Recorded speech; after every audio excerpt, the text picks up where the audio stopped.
নমস্কার বন্ধুরা, রিয়ান সোনা সুচরিতার আরেকটি নতুন ভিডিওতে আপনাদের সকলকে স্বাগত জানাই। বন্ধুরা, আপনারা সবাই কেমন আছেন? আশা করছি আপনারা সবাই ভালো আছেন এবং সুস্থ আছেন। আজকে আরেকটি ভিডিও নিয়ে চলে এসেছি আপনাদের কাছে। পুরো ভিডিওটি দেখার অনুরোধ জানাচ্ছি আমার সকল বন্ধুদের। পুরো ভিডিওটি দেখার পর কোনো অংশ ভালো লাগলে লাইক কমেন্ট শেয়ার করতে ভুলবেন না। নতুন বন্ধুরা আমার এই ছোট্ট চ্যানেলটিকে সাবস্ক্রাইব করে পাশে থাকবেন। সে থাকা বেল বাটনটি অন করে রাখবেন। আমি যখনই নিত্য নতুন ভিডিও আপলোড দেব আপনাদের কাছে খুব সহজে পৌঁছে যাবে। চলুন বন্ধুরা, ভিডিওটি এবার আমি শুরু করি। আপনি যদি আপনার প্রত্যেক দিনের জীবনে মাত্র একটি জিনিস যদি আপনার সাথে রাখেন, তবে যে কোনো কঠিন ব্যাধি সারে আপনারা নিশ্চিত রূপে মুক্তি পাবেন। কি সে জিনিস, কিভাবে তা রাখতে হবে, আজকের ভিডিওতে এই সব কিছু কথা জানবো।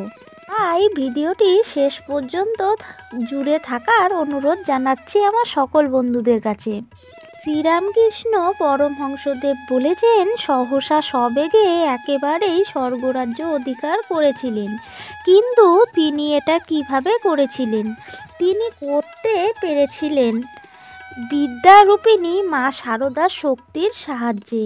একের পর এক সাধনা স্তর তিনি অবলীলাক্রমে উত্তীর্ণ হয়েছে, এখানে নিজের সহজ অধিকার স্থাপন করেছে। পরবর্তী সিংহাসনে শ্রীরামকৃষ্ণ মহাসমার আরোহণ করেছিলেন। আরোহণে শক্তি মা শারদা দেবী।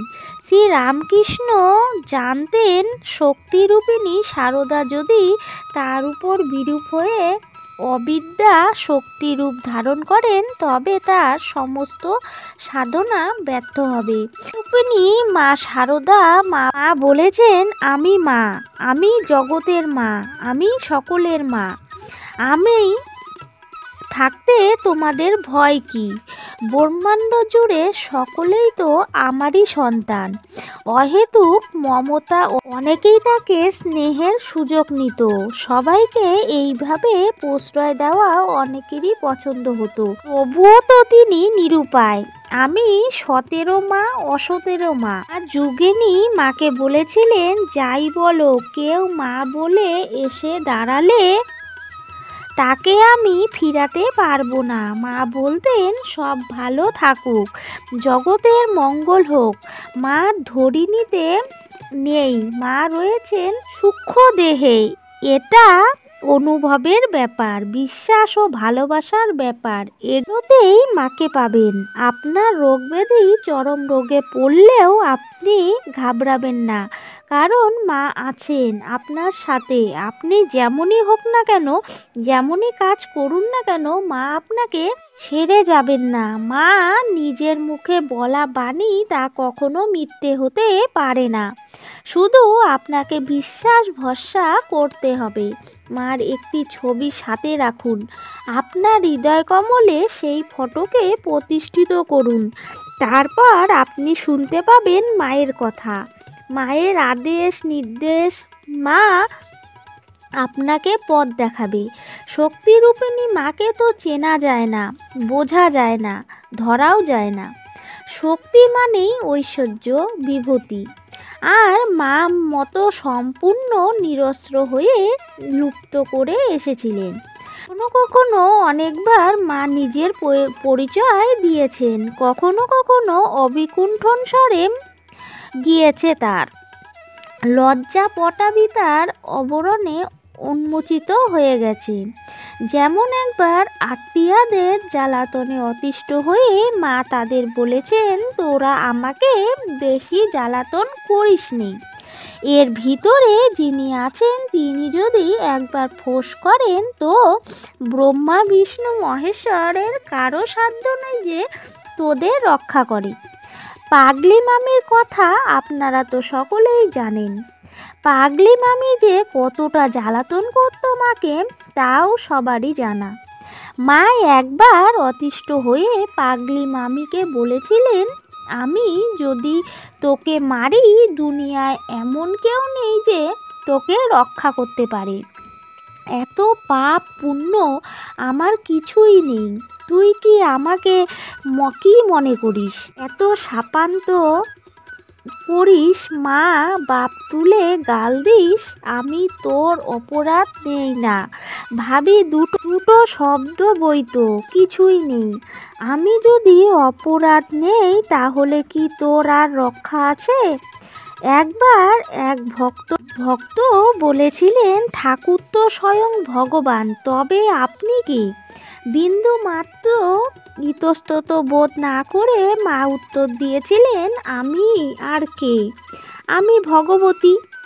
আমাদের যখন অসুখ হয়, দুরারোগ্য রোগ যখন আমরা অস্থির হয়ে যাই, তখন আমরা উদ্ভ্রান্তের মতো এদিক ওদিক ছুটে বেড়াই। তবুও মায়ের ছবির সামনে দাঁড়িয়ে পূর্ণ বিশ্বাস ভরসা করতে পারি না।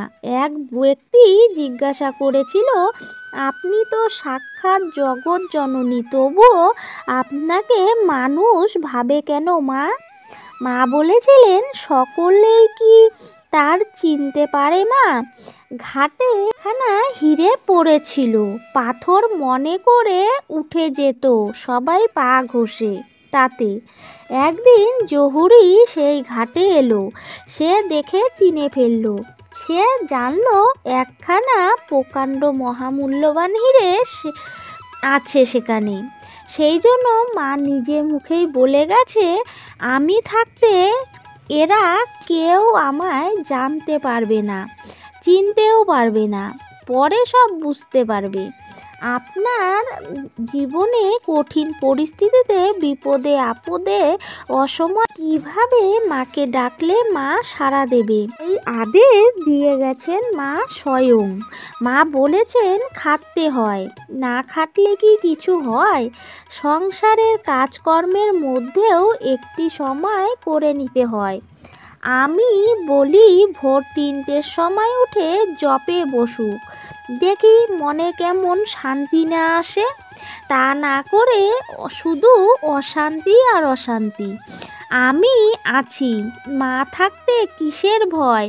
সুখে উপলব্ধি করতে গেলে দুঃখকে জয় করতে হবে।